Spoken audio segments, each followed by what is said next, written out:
Assalamualaikum, bertemu kembali dengan berita terkini. Sebelum mula sila subscribe, terima kasih.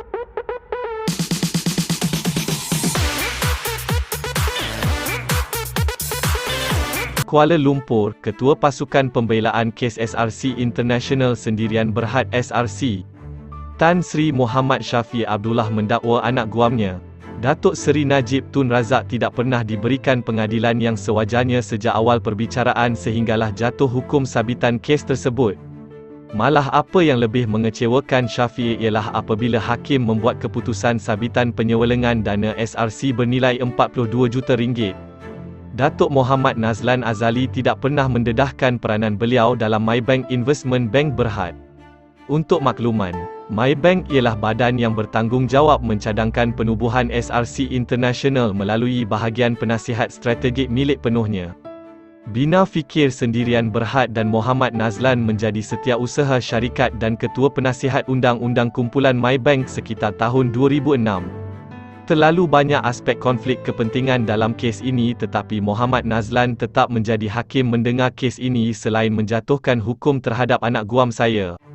Hakim ini mendapati anak guam saya bersalah atas 7 pertuduhan namun dengan sengaja tidak mendedahkan peranan beliau melalui Bina Fikir Sendirian Berhad berkaitan penubuhan SRC.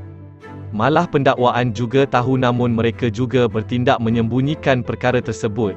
Muhammad Nazlan juga ketika membuat keputusan sabitan salah membuat dapatan dalam penghakimannya bahawa anak guam kami mempunyai kawalan menyeluruh ke atas SRC. Sebenarnya Maybank Investment juga pemilik penuh Bina Fikir yang dipertanggungjawab dalam soal penyelidikan dan nasihat berkaitan penubuhan SRC International.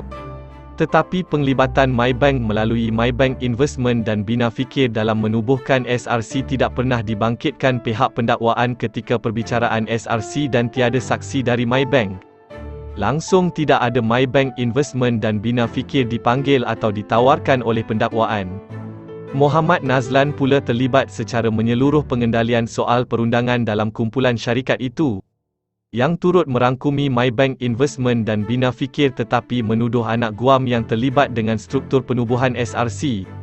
Kerana itu juga memfailkan permohonan notis usul di Mahkamah Persekutuan hari ini bagi memasukkan keterangan baharu berhubung peranan Muhammad Nazlan bagi membatalkan perbicaraan SRC, katanya kepada pemberita ditemani Najib sejurus selepas prosiding 1MDB yang ditangguhkan sehingga esok.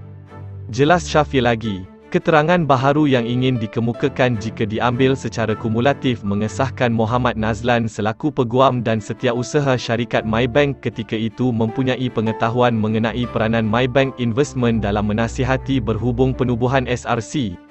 Najib turut memohon perintah dan relief lain yang difikirkan wajar oleh mahkamah dalam notis usul itu.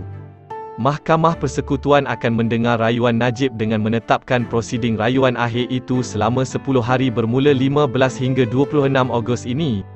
Sebelum ini Muhammad Nazlan mendapati Najib bersalah terhadap 3 tuduhan pecah amanah, 3 tuduhan pengubahan wang haram dan 1 tuduhan salah guna kedudukan dana SRC berjumlah RM42 juta dan memerintahkannya dipenjara 12 tahun serta didenda RM210 juta.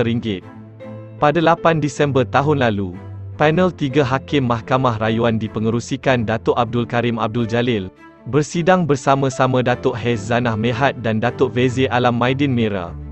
Sebulat suara menolak rayuan Najib untuk mengetepikan sabitan dan hukuman berkenaan. Terima kasih kerana menonton.